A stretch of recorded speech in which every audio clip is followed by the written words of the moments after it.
සමහරතුමා මාවනල්ල නගරයේ කුණු ප්‍රශ්නේ හැමදාම උරුදු වෙනවා. තැන් තැන් වල කුණු එකතු වෙනවා. ඔබතුමාට දෝෂාරෝපණය වෙනවා. මොකද මේක ගැන කියන්න තියෙන්නේ ඔබතුමාට?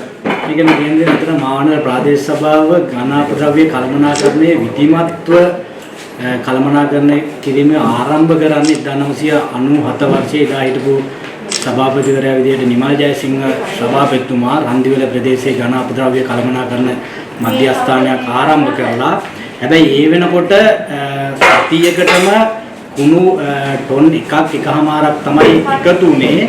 අද වෙනකොට හැබැයි කුණු ටොන් දවසකට මාවනල්ලේ 20ක් 22ක් විතර එකතු වෙනවා. එදා 97 එකක් වගේ සතියකට එකතු වෙච්ච කුණු ප්‍රමාණය කළමනාකරණය කරන්න හදපු ඒ කළමනාකරණ මධ්‍යස්ථානය ඒ කාලයේදී පත් වෙච්ච ගරු සභාපතිතුමන්ලාගේ හැකියාව පරිදි යම් සංවර්ධන කටයුතු කරලා දෙනවා. මාවනල්ලේ මේ කුණු ප්‍රශ්නය දැවෙන ප්‍රශ්නයක් බවට පත් වෙන්නේ 2016 වර්ෂයේ ඉඳලා 2016 වර්ෂයේ වෙනකොට මාවනල්ල නගරයේ සහ මාවනල්ල බල ප්‍රදේශයේ තුල ටොන් 6ක් 8ක් වගේ ප්‍රමාණයක් තමයි දෛනිකව එකතුනේ. හැබැයි එදා ඒක කළමනාකරණය කරන්න දෛනික සහ ඇස්තමේන්තුගත කම්කරුවෝ 51ක් වගේ ප්‍රමාණයක් හිටියා. ඒ වගේම ට්‍රැක්ටර 9ක් වගේ යොදවලා තිබුණා. රියදුරු මහත්තුරු 10ක් 12ක් වගේ ප්‍රමාණයක් හිටියා මේ ඝන අපද්‍රව්‍ය කළමනාකරණය සඳහාම.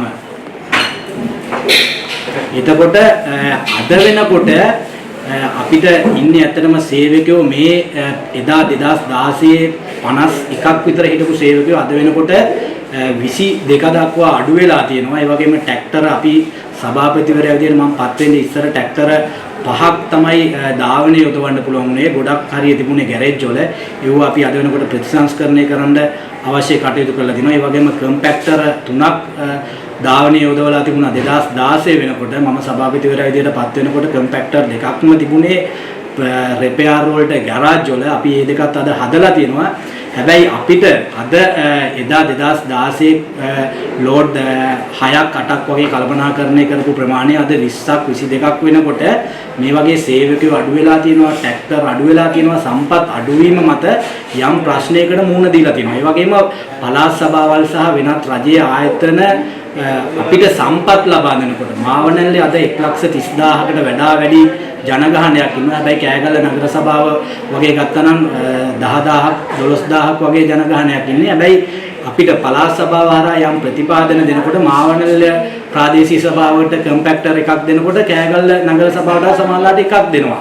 මේ සම්පත් බෙදී යාමේ ඒ විෂමතාවයත් එකතු කරගෙන වර්තමානයේ ඇති වෙලා තියෙනවා මේ ප්‍රශ්නේ. අපි හැම වෙලෙම බලනවා අපේ සේවක මහත්තුරු උපරිමය උත්සාහ කරනවා දෛනිකව මේ එකතු වෙන කසල කොහොම හරි එකතු කරගන්න. හැබැයි අපද වෙනකොට අපි මාර්ග 7කට මේ දෛනිකව කසල එකතු කිරීම සැලසුම් කරලා තියෙනවා. නමුත් අපිට අද තියෙන සම්පත් අනුව, ට්‍රැක්ටර් ප්‍රමාණය අනුව, රියදුරු ප්‍රමාණය අනුව මේ 7ම හැම දෛනිකව එකතු කරගන්න බැරි වෙලා තියෙනවා. ඒ නිසා අනිවාර්යයෙන්ම මාර්ගයක් හෝ දෙකක් අපිට හැමදාම මග ඇරෙනවා.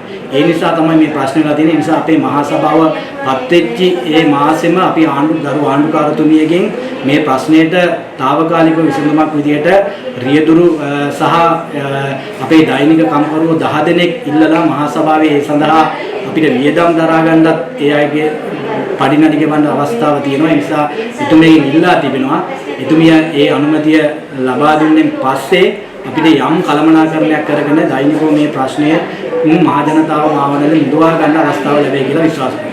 දවසවතුමා ප්‍රාදේශ සභාවෙන් දැන්වීම් පොර සව් කරලා තියෙනවා මාර්ගයනේ. හැබැයි ජනතාව පැත්තෙනුත් කිසිම සහයෝගයක් ලැබෙන්නේ නැහැ වගේ පේනවා. ඔබතුමා ජනතාවට මේ ගැන මොන හරි කියන්න? අපි ඇත්තටම කියනවා හැම වෙලේම අපි එනවුස් කරලා පල්ලි පන්සල් දැනුවත් කරලා අපේ ප්‍රජා අංශය හරහා නිරන්තරයෙන්ම ජනතාව දැනුවත් කරනවා. මමත් ඇත්තටම හෙම්මාතම මාර්ගයේ ඉඳලා එන්නේ. මමත් සමහර වෙලාවට දකින්න ඇත්තටම මිනිස්සු තමන්ගේ ගෙදර කළමනාකරණය කරගන්න පුළුවන් අපද්‍රව්‍ය පවා අද පුරුදු වෙලා තියෙනවා පාරට පාර්සල් විදියට ගෙනත් දාන්න.